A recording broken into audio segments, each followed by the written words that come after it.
Bismillahirrahmanirrahim. Assalamualaikum warahmatullahi wabarakatuh. Gimana kabarnya adik-adik sekalian? Mudah-mudahan semuanya dalam kondisi sehat dan semangat ya. Kali ini kita akan menambah materi pada mata kuliah Psikologi Sosial di jurusan Sosiologi FISIP Universitas Jenderal Sudirman. Nah, pada kesempatan ini, Ibu akan sampaikan materi mengenai kognisi sosial. Tentu kalian sudah sering mendengar istilah kognisi sosial ya. Kognisi adalah proses berpikir. Jadi, kalau pada pertemuan pertama kemarin kita sudah mencoba mengevaluasi bagaimana proses berpikir pada diri seseorang ya, jadi dari sisi ilmu psikologi.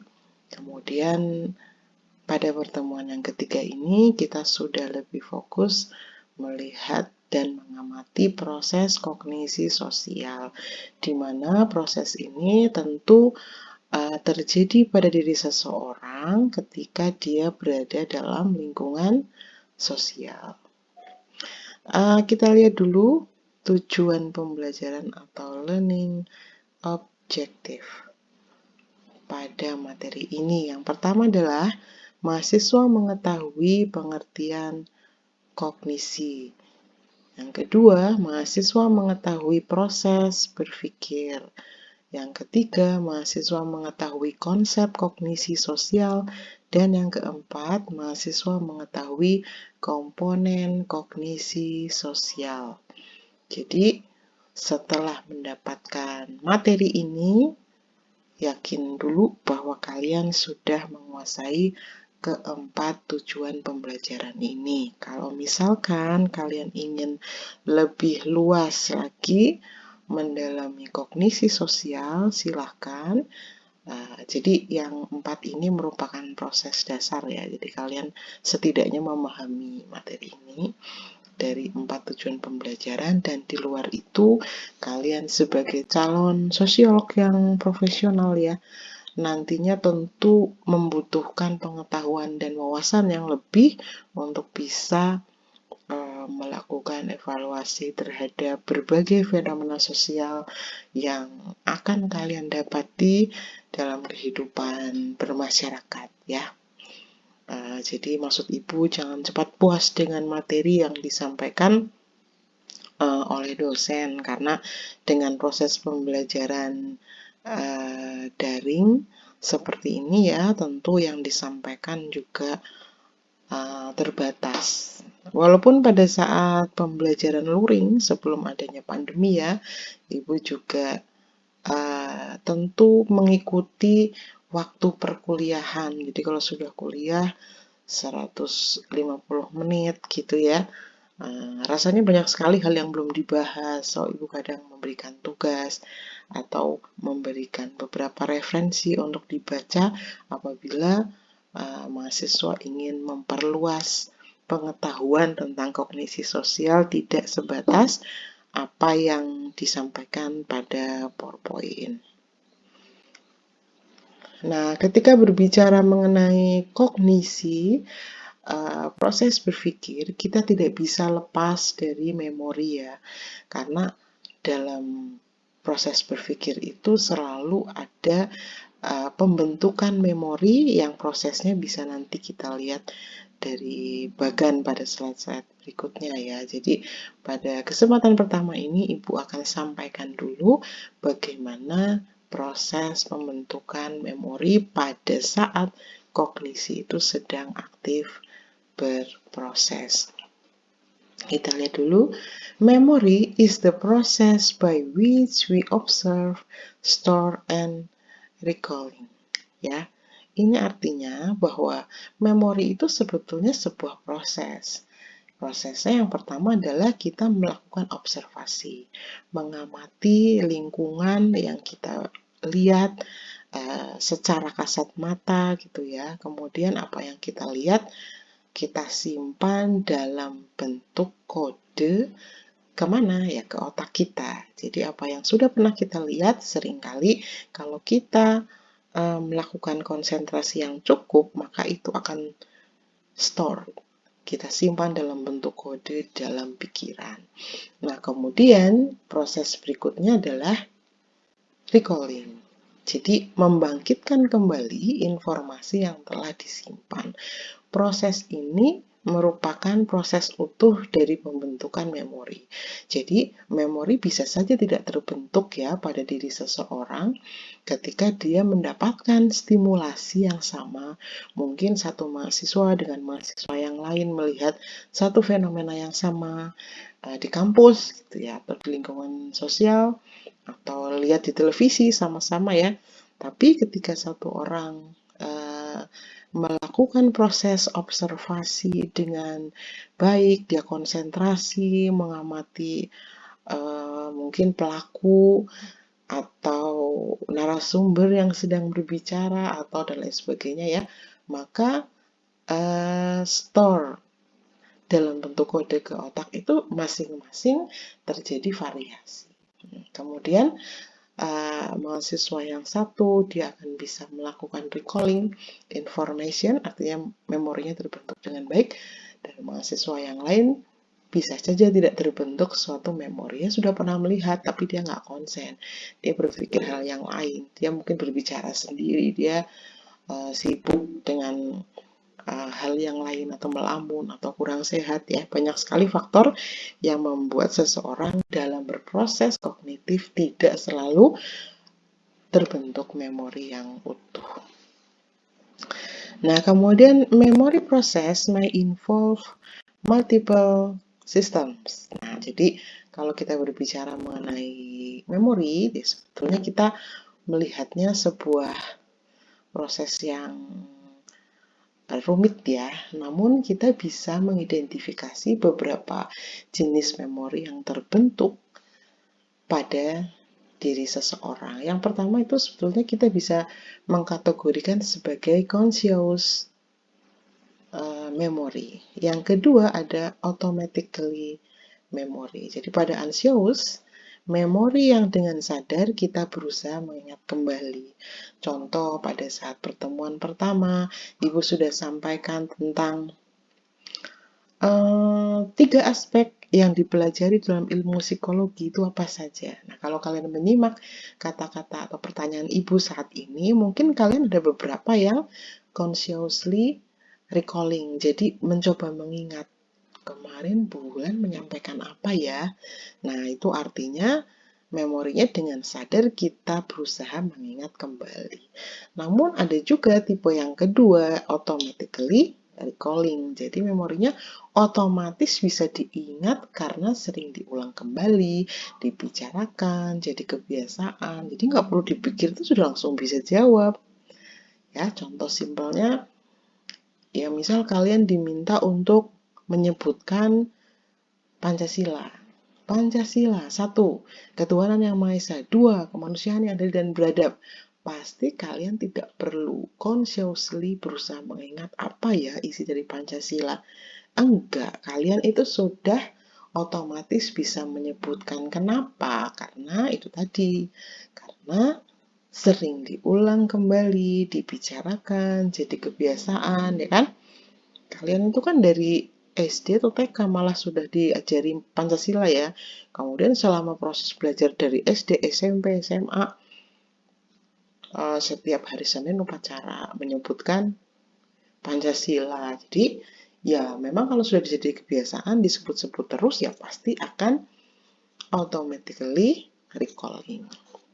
Sebetulnya ini bisa jadi hal yang kalian harus bold ya, digaris bawahi, jadi ditebalkan itu kata-katanya, sehingga kalau kalian ingin menguasai suatu ilmu dengan baik, maka harus sering diulang kembali, direview, dibicarakan ketika bertemu dengan orang lain, jadi kebiasaan. Jadi kalau sudah memutuskan belajar sosiologi, maka semua ilmu dasar sosiologi kalian harus kuasai, sehingga kalau sudah terjun di masyarakat, bekerja sebagai sosiolog ya, misalkan diminta untuk melakukan pengamatan atau penilaian pada suatu fenomena yang baru terjadi, update, itu kalian sudah langsung bisa mengaplikasikan teori-teori yang sudah kalian pelajari. Jadi nggak perlu mengingat lagi, ini istilahnya dulu apa ya, sebentar lihat catatan, itu kan nggak lucu ya. Jadi harus automatically recalling, oh ini kejadiannya adalah seperti ini, istilahnya adalah, dan lain sebagainya. Nah, ini saya sajikan bagan ya, terbentuknya suatu memori. Jadi yang pertama ada stimulus. Stimulus itu rangsangan yang kita sering lihat atau kita amati di lingkungan. Stimulus itu misalkan kalau dosen sedang mengajar depan kelas, yang jadi stimulus itu apa?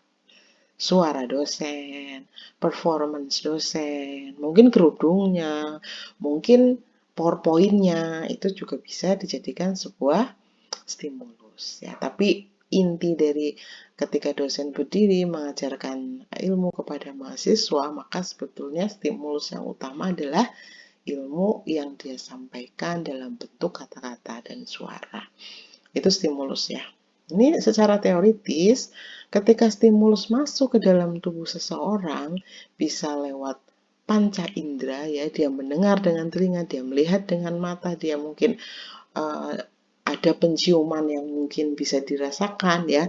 Ini secara luas ya, misalkan belajar di ilmu kedokteran atau pada saat masuk lab, itu kan seringkali stimulusnya itu masuk melalui panca indera, termasuk perasa dan lain sebagainya.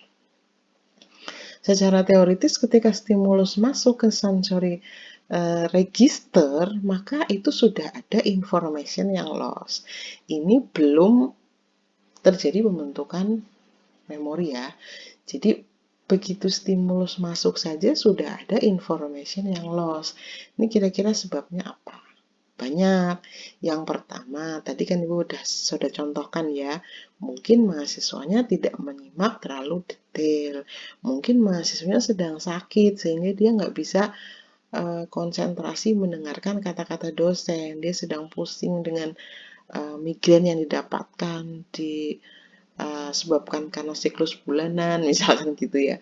Itu sangat berpengaruh ya terhadap pembentukan memori.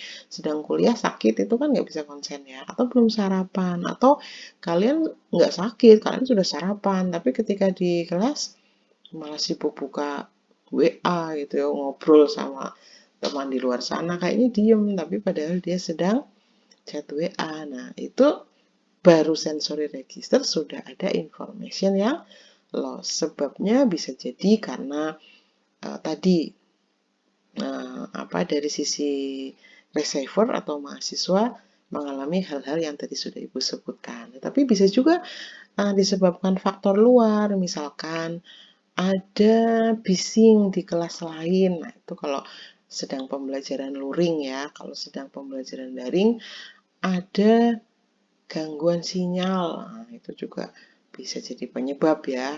Ketika kita sedang asik mendengarkan, ternyata ada gangguan jaringan, jadi informationnya lost. Kemudian setelah sensory register, ada pembentukan short term memory atau memori jangka pendek. Dari sensory register, kita sudah konsentrasi, kita sedang sehat, sudah sarapan, mendengarkan semua informasi dari dosen, ya masuk ke short term memory. Ya, kabar baiknya adalah short term memory sangat mudah terbentuk pada saat seseorang konsentrasi untuk mendengar dan mengingat ya. Taruh kata kalian mengingat nomor telepon. Nomor telepon dari orang yang sedang kalian dekati. Waduh, masa-masa PDKT, kemudian dapat nomor teleponnya, udah nggak di-save ya, udah di-save-nya nggak cuma di HP, tapi di otak. Short term memorinya bekerja dengan sangat cepat dan baik. Jadi disebutkan nomor teleponnya itu langsung, wah saya hafal. Tapi secara teoritis dari sensory register ke short term memory itu ada juga information yang lost tuh ya, pada panah ke bawah itu secara teoritis tetap ada information yang lost. Ini kira-kira sebabnya apa? Ketika sedang berpikir, sudah mendengarkan, konsentrasi, tapi nggak bisa terbentuk ingatan jangka pendek yang notabene sebetulnya mudah sekali kita lakukan. Nah, sebabnya antara lain adalah mungkin yang disampaikan pada saat sensory register terlalu banyak.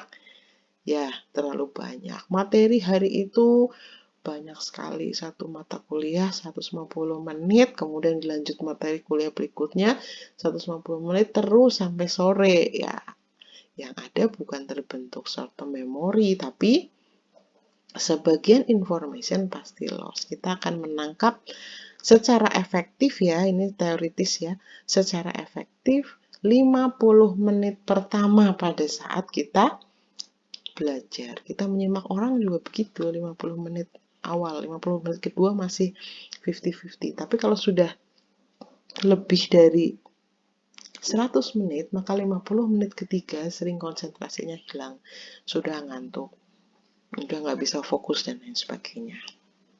Jadi intinya kalau mau belajar, jangan belajar sekali langsung banyak ya, jadi dicicil. Kemudian setelah terbentuk short term memory, tentu ketika rehearsal, retrieval diulang-ulang terus ya, kita bicarakan terus. Kemudian satu mata kuliah ternyata ada hubungannya dengan mata kuliah lain, membicarakan lagi. Nah, ini akan terbentuk long term memory. Tadi sudah Ibu sampaikan ya, gimana caranya supaya long term memory terbentuk dengan baik, yaitu dengan cara mengulang, membicarakan dalam kesempatan berbeda, kemudian ya berusaha untuk membicarakannya kembali. Nah, teoritis lagi nih, masih saja sudah terbentuk long term memory, ada information yang lost. Nah, kalau yang ini sebabnya bisa jadi dulu pernah ingat, tapi sekarang nggak ingat lagi. Kenapa? Ternyata sudah putus, nggak pernah telepon lagi, misalkan ya. Nomor teleponnya dulu saya hafal, sekarang nggak. Contohnya begitu ya. Contohnya seperti yang ini aja simple ya, jadi kalian tuh bisa gampang ingat. Nah, kalau tidak pernah diingat lagi, bisa saja sudah terbentuk long term memory, jadi lupa. Dulu pernah sih hafal surat Ar-Rahman, Ar-Baqarah. Kapan? Waktu masih SD. Nah, lulus, dapat piagam, wisuda, sudah hafal. Tapi kalau nggak pernah dipakai, nah sudah kuliah, lupa ya sekarang tuh. Karena nggak pernah dibaca lagi ya. Contohnya seperti itu. Kalau berbicara mengenai pembentukan memori pada saat cognitive process. Oke, kemudian working memory process, bagaimana cara bekerjanya memori. Jadi, yang pertama, kalau ada visual memory store. Jadi, kalau ada stimulasi yang berbentuk visual, gambar, bagan, gitu ya. Teoritisnya itu kita harus mengamati 20-30 detik gambar tersebut. Kemudian kita mencoba store dalam bentuk kode ke otak, gambarnya ditutup, harusnya kita bisa recalling. Oh, tadi bagan yang pertama adalah adanya stimulus yang masuk. Kemudian ada sensory register. Setelah sensory register ada information yang lost. Setelah itu ketika dia berusaha untuk konsentrasi akan terbentuk short term memory. Kalau diulang-ulang terus akan terbentuk long term memory. Nah, itu visual memory store itu harus dilakukan setidaknya 20-30 detik. Kemudian yang kedua, bagaimana dengan verbal memory store? Kita mendengarkan atau menyimak narasumber berbicara. Kita mendengarkan dosen mengajar. Nah, itu ternyata punya kapasitas yang terbatas. Jadi, tadi sudah saya sampaikan di slide sebelumnya ya, bahwa ketika verbal memory store itu mau efektif berjalan dengan baik, maka konsentrasi seseorang itu hanya bisa dilakukan pada 50 menit pertama. Percaya sama Ibu, kalau kalian mau belajar, konsentrasi semua udah siap, mau mendengarkan misalkan video di YouTube atau mau mendengarkan rekaman kuliah yang lain, gitu ya. Itu 50 menit pertama konsen. Setelah itu ambillah istirahat dulu. Istirahat itu bisa menggerakkan tangan, kemudian tarik nafas, keluar dari ruang kos gitu ya, lihat gunung dari jauh. Nah, itu harus dilakukan setidaknya 10 sampai 15 menit, atau boleh ngemil kesukaan ya, tapi jangan yang manis-manis. Ini masalah kesehatan ya. Ya, setidaknya 10 sampai 15 menit, kemudian kembali lagi. Oke, belajar yang lain. Itu akan sangat direkomendasikan daripada kita belajar 150 menit terus-menerus ya. Karena nanti pada 50 menit ketiga itu sebetulnya konsentrasinya sudah sangat berkurang.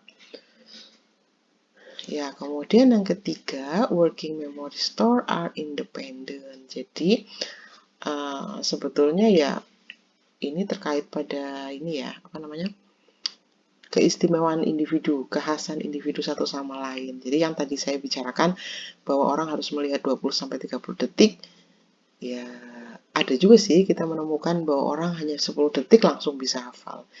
Ya, ada juga yang secara verbal memory store ya, dia 150 menit mendengarkan itu tetap saja bisa konsentrasi dan bisa melahap semua materi dari dosen. Itu juga termasuk hal yang sifatnya individual. Jadi kapasitas berpikir manusia satu sama lain itu memang berbeda-beda. Jadi yang tadi saya bicarakan adalah orang yang dalam batas average atau normal.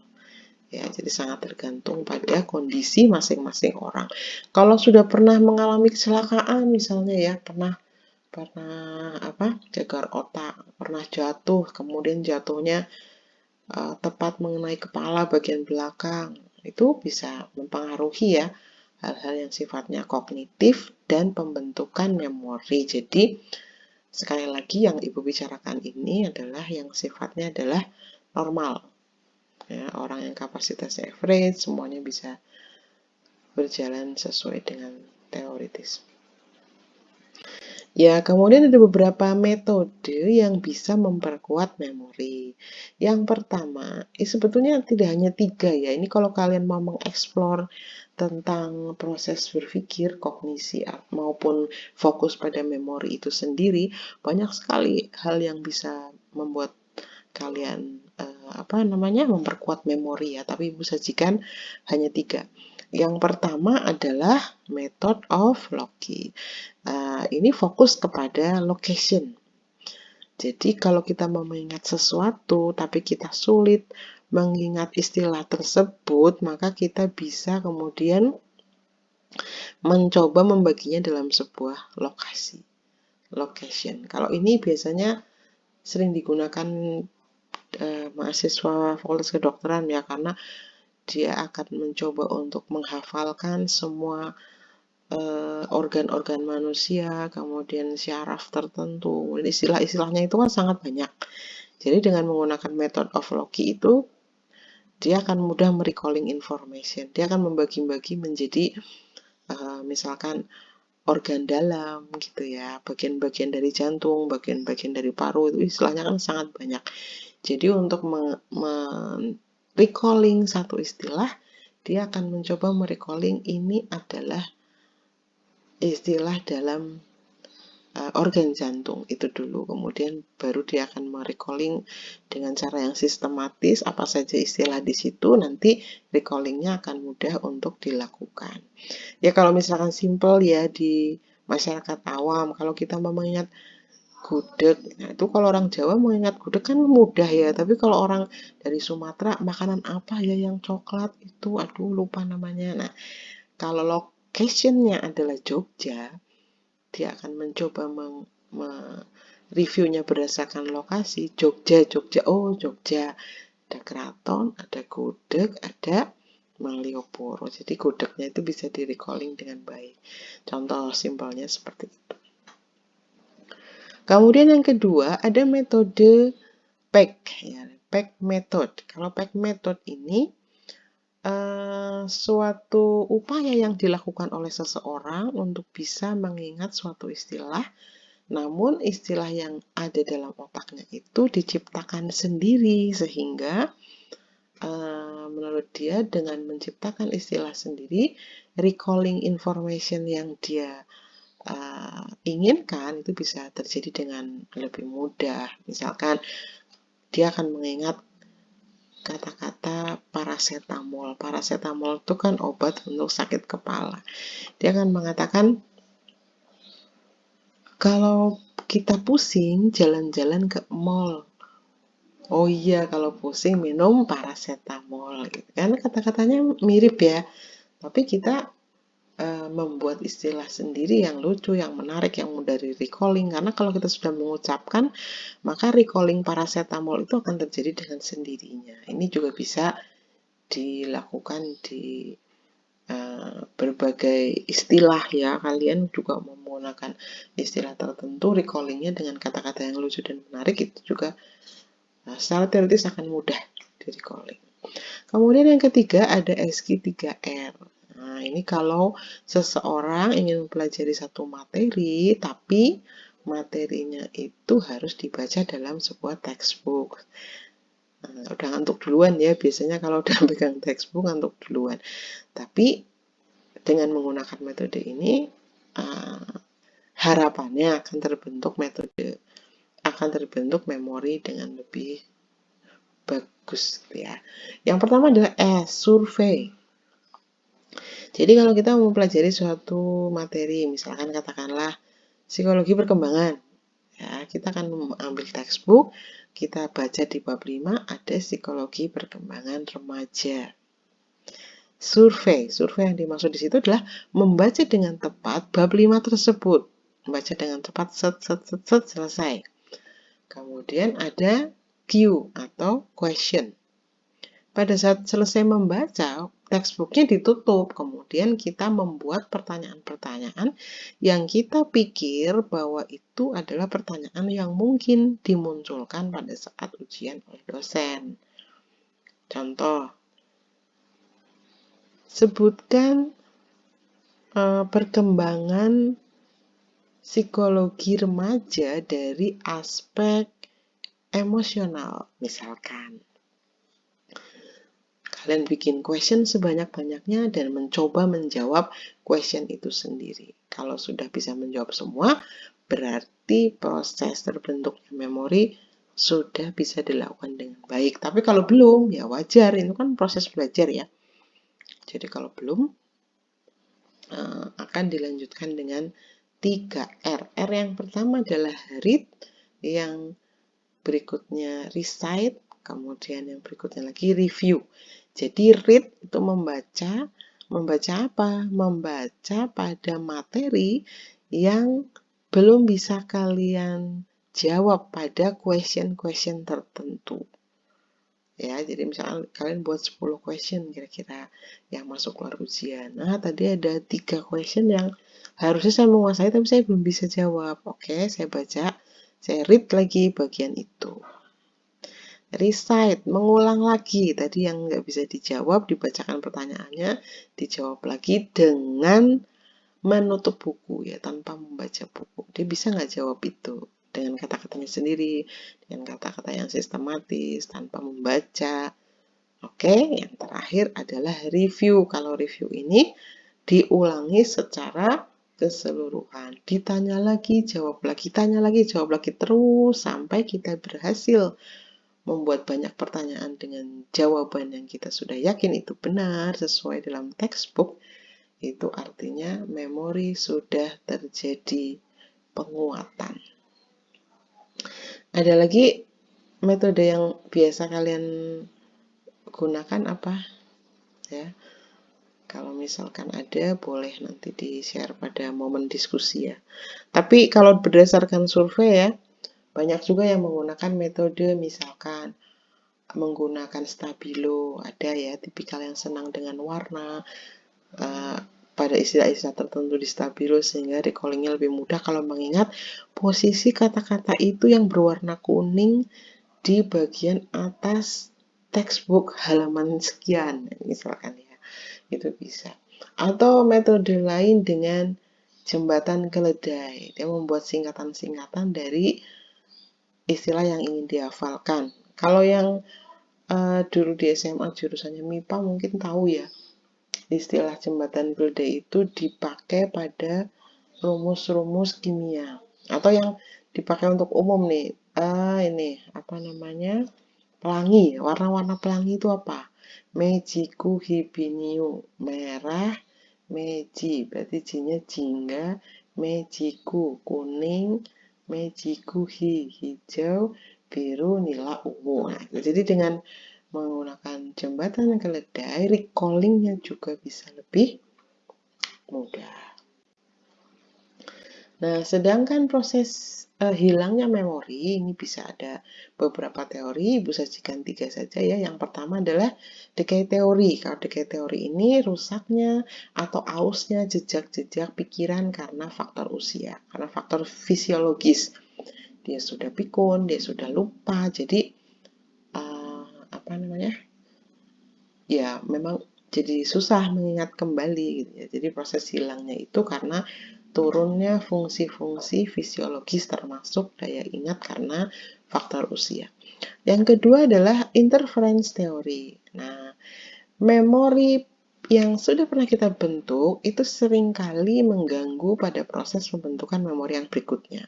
Dan sebaliknya, kita mengingat sesuatu, kemudian terbentuk memori baru yang sekarang dilakukan, kemudian memori yang lama jadi lupa ya gitu. Jadi interference teori itu ada dua hal ya, proaktif dan retroaktif. Jadi kalau yang proaktif kita sudah mengingat memori baru, memori lamanya jadi lupa. Tapi kalau yang retroaktif kita sulit membuat memori yang baru karena mengingat terus memori yang sudah lewat.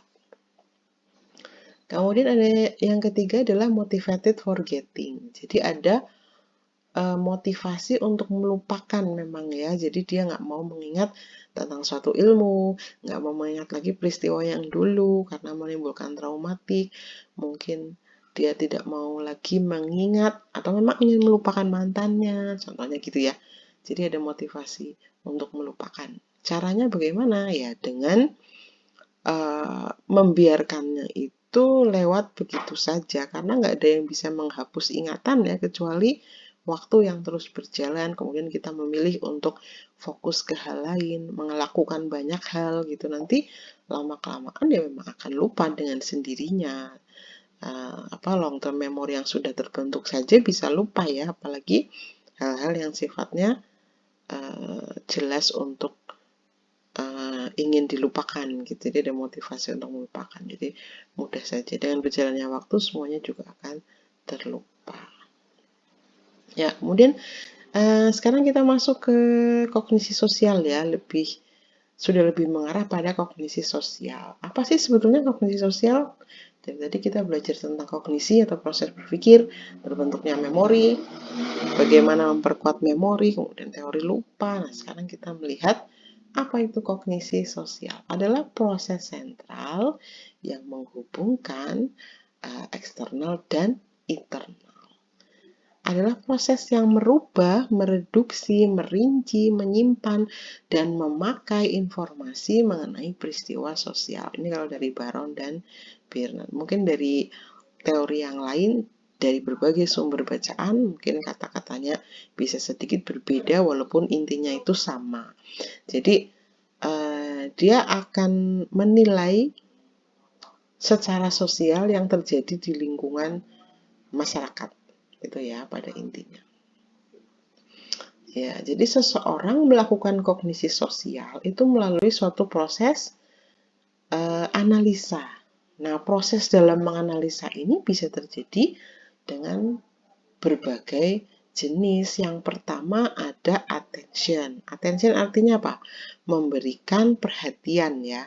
Jadi ketika orang berpikir atau menganalisa suatu peristiwa yang diamati di lingkungan sosial yang terjadi, yang update ya, dia akan lihat attention-nya ya. Attention itu dalam hal ini adalah apakah dia betul-betul memiliki minat untuk mengetahui lebih jauh mengenai peristiwa tersebut.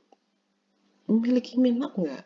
Dia punya keingintahuan lebih nggak tentang materi tersebut gitu. Jadi kalau attention-nya sudah bagus, bagus, maka proses menganalisanya akan lebih tajam. Ya, simpelnya mungkin saya itu sangat tertarik pada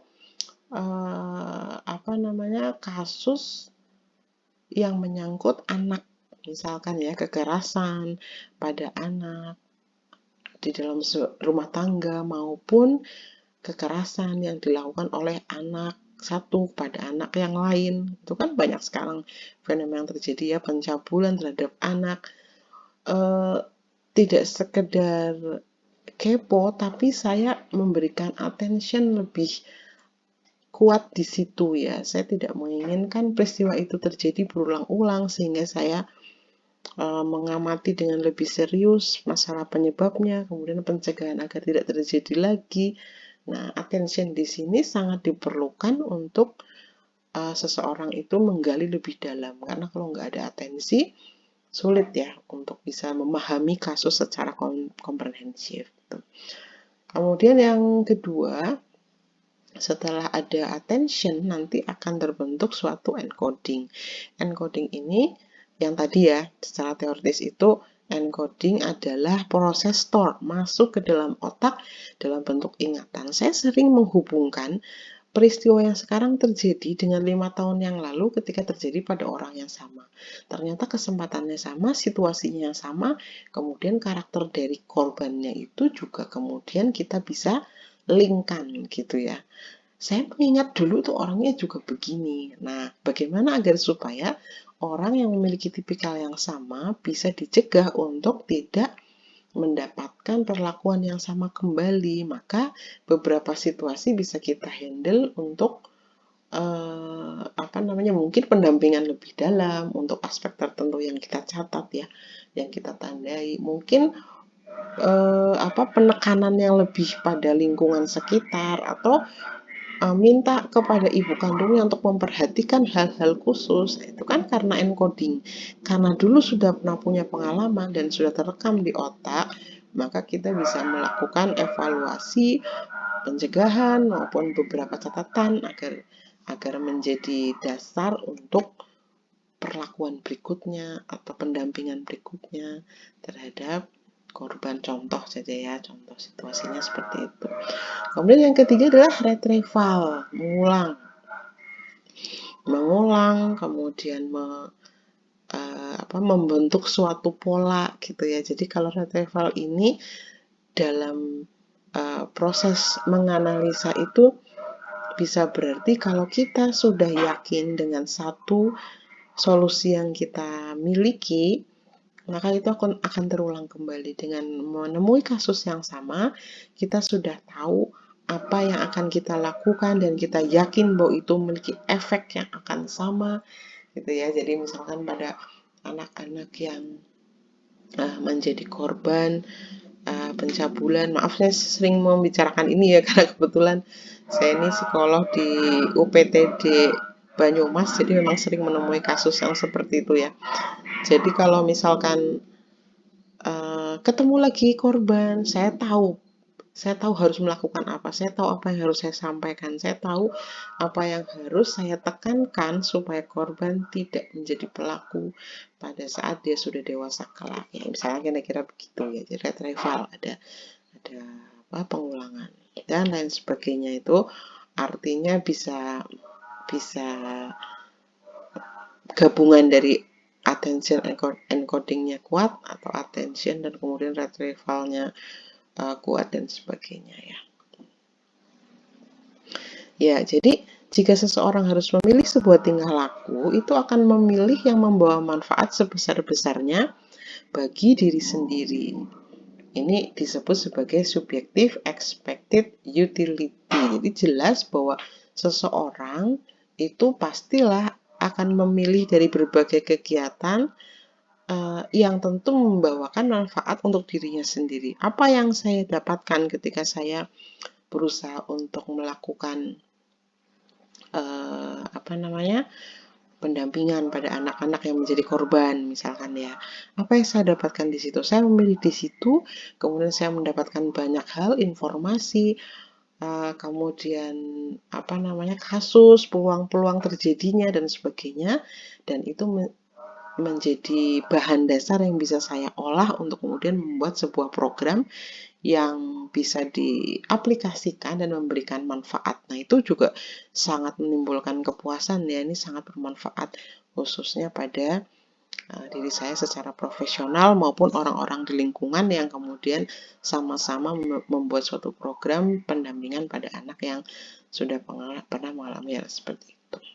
Kemudian dengan proses berpikir dapat mempertimbangkan yang dihadapi saat ini, masa mendatang, maupun efek dari tingkah laku tersebut. Nah, ini kalau dari Fishbein dan Achen. Jadi, pastilah orang melakukan sesuatu itu akan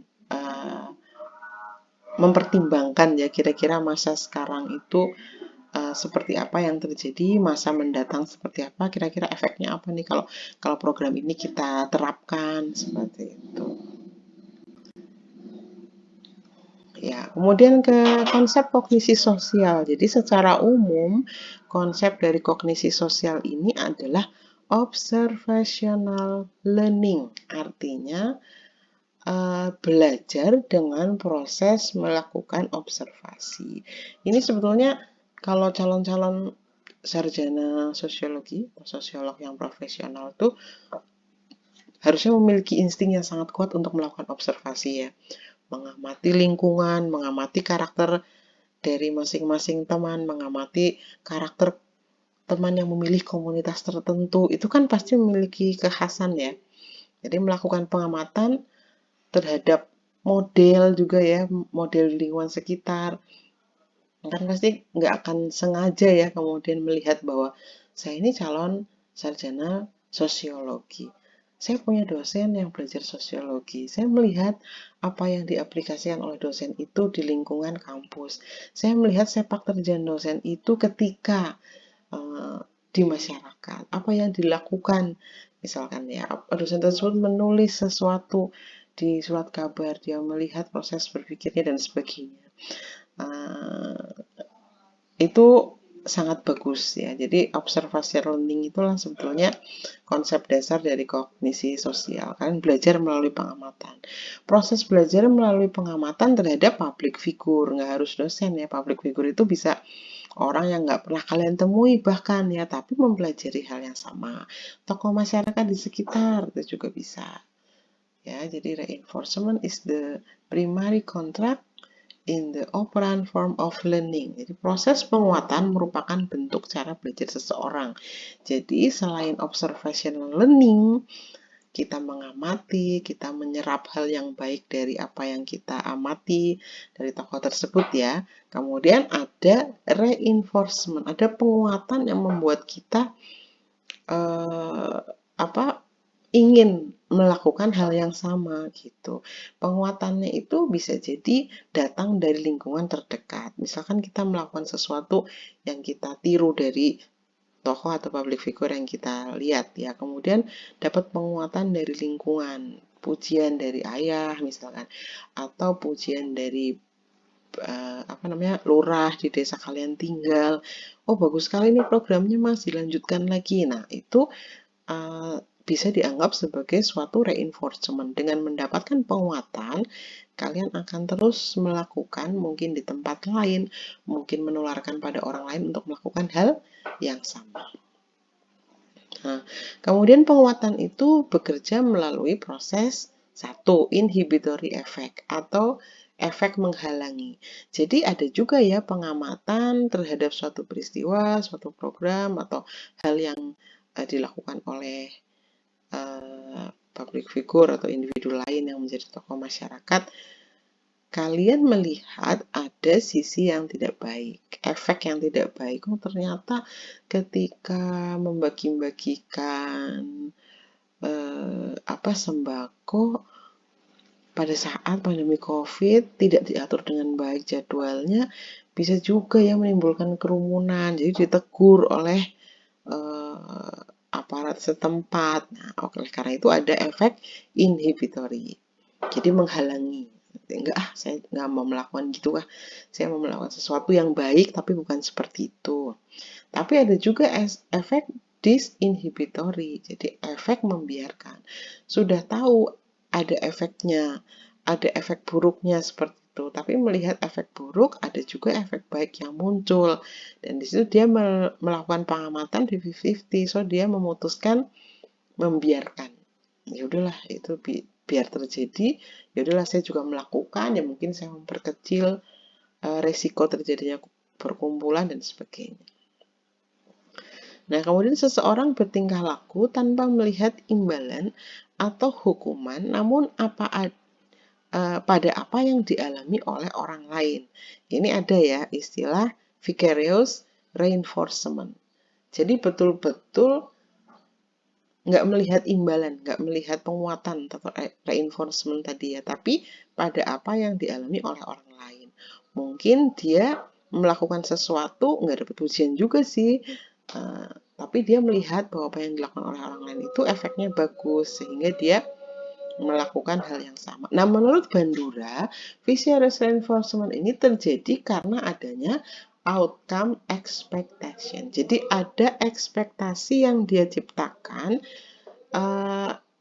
sehingga dia yakin bahwa ini akan menimbulkan efek yang sangat baik jangka panjang. Jadi nggak memikirkan apakah ada yang muji, apakah ada yang memperkuat dia untuk melakukan, apakah ada imbalan berupa gaji atau penghargaan misalkan ya. Enggak, tapi ada outcome expectation. People develop expectation about situation for outcome of their behavior before they actually encounter the situation. Nah, kemudian ada satu istilah lagi, ada identification. Adalah kondisi seseorang yang merasa dekat, memiliki hubungan psikologis yang kuat, sehingga memudahkan belajar sosial. Jadi tadi ada observational learning ya, mengamati lingkungan, mengamati apa yang dilakukan oleh orang lain. Kemudian ada proses reinforcement, penguatan. Nah, yang kali ini ada proses identification.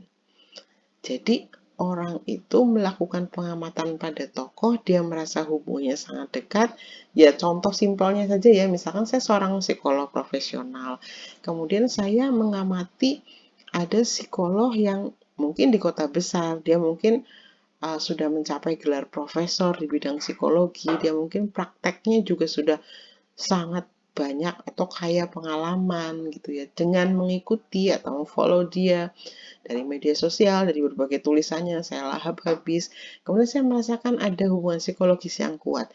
Saya merasa bahwa apa yang dilakukan itu selalu cocok dan pas ya, sehingga saya mencoba untuk mengidentifikasi bahwa ketika saya mau jadi seorang psikolog yang baik atau profesional, maka yang saya lakukan adalah melakukan hal semacam itu. Jadi ini belajar sosial, sangat memudahkan belajar sosial. Begitu juga yang bisa terjadi pada diri kalian.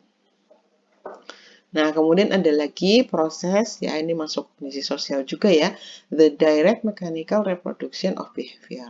Jadi ada reproduksi perilaku secara langsung dan mekanis. Ya, ini juga masuk kognisi sosial ya. Contohnya, ada ibu yang mengajari anaknya cara mengikat sepatu. Dia kasih contoh, anaknya langsung menirukan. Itu berarti kognisi sosialnya berhasil. Narasumber mengajarkan cara membuat kue, men-share resep, kemudian dia dengan video YouTube memperagakan bagaimana cara membuatnya. Orang melihat dan orang meniru. Itu namanya direct mechanical reproduction of behavior. Ini masuk pada kognisi sosial juga. Nah, namun secara keseluruhan ada kesalahan dalam kognisi sosial yang mungkin terjadi pada kita saat melakukan pengamatan sosial. Yang pertama adalah bias negativitas. Jadi, ketika kita melakukan pengamatan, kemudian belum terjadi suatu fenomena yang dilakukan atau apa tingkah laku dari orang yang kita amati, namun kita sudah memiliki penilaian tersendiri pada komunitas tersebut. Contohnya gimana kalau sudah terjadi bias ya? Misalkan lokasi tertentu, itu kita tahu di situ banyak sekali PSK yang tinggal di situ. Contoh ya, di Gang Doli atau di Purwokerto, di Gang Doli sudah nggak ada ya. Di Purwokerto itu misalkan di Baturaden, wilayah tertentu. Orang sudah berpikir, sudah menilai, oh itu banyak sekali PSK di sana, dan sebagainya. Maka ketika apa yang dia lakukan itu sesuatu yang positif, mereka berpartisipasi dalam penanaman pohon di suatu kawasan tertentu, berpartisipasi aktif. Nah, kita sudah bias negativitas nih. Kita sudah memiliki penilaian terlebih dahulu. Paling juga mereka tuh sebetulnya cuma caper aja. Paling pada saat menanam pohon mereka juga sambil cari pelanggan. Paling juga nanti terus gitu ya. Ada bias negativitas yang timbul.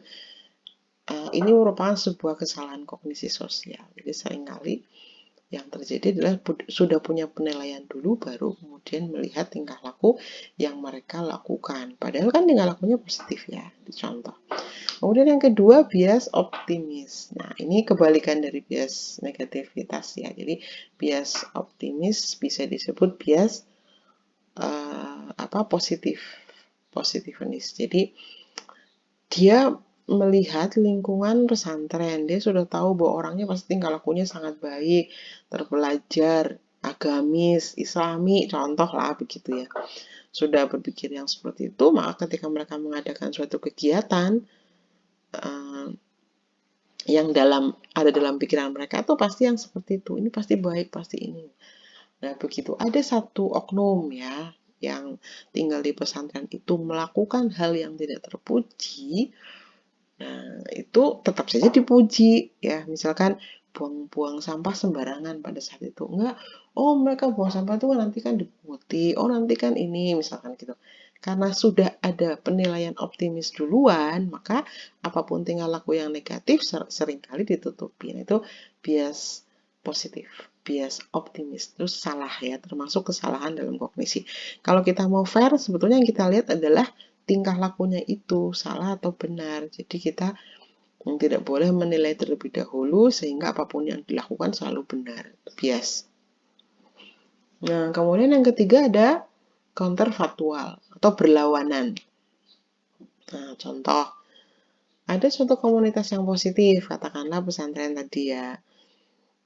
Kita sudah juga mempelajari apa program yang mereka tawarkan di lingkungan kita. Misalkan mereka akan membantu penanaman pohon, mereka akan membantu syiar kepada anak-anak di lingkungan kita.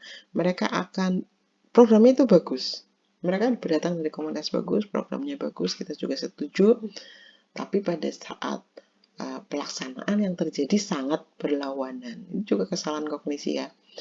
Sangat berlawanan itu dalam arti ternyata yang mereka lakukan tidak seperti yang kita harapkan. Jadi pohon yang ditanam ternyata nggak ditanam dengan sempurna baik, sehingga asal-asalan terus nggak bisa tumbuh gitu ya. Mereka juga tidak mengajarkan contoh yang baik kepada anak-anak, karena ternyata menanamnya bisa sembarangan, buang sampahnya sembarang gitu ya, jadi tidak sempurna pekerjaannya, contoh begitu. Jadi ada counterfactual atau hal yang berlawanan di situ.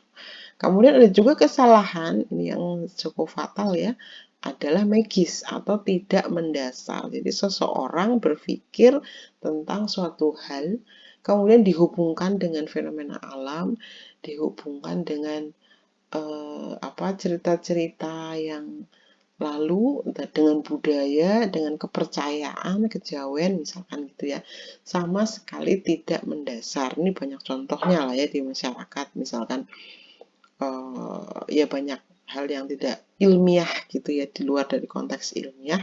Ini merupakan suatu kesalahan dalam kognisi sosial juga. Oke. Mungkin untuk materinya sudah cukup ya Ibu sampaikan semuanya. Kalau kalian mau menambahkan materi sebagai tambahan pengetahuan, kalian boleh membaca buku-buku seperti yang sudah Ibu cantumkan di RPS dan sudah diupload oleh tutor di Eldiru ya. Kalau ini adalah buku yang Ibu gunakan sebagai referensi, buku psikologi. Terima kasih sudah mendengarkan paparan, mudah-mudahan ada manfaatnya untuk kalian semua. Selamat belajar ya, Ibu tutup. Assalamualaikum warahmatullahi wabarakatuh.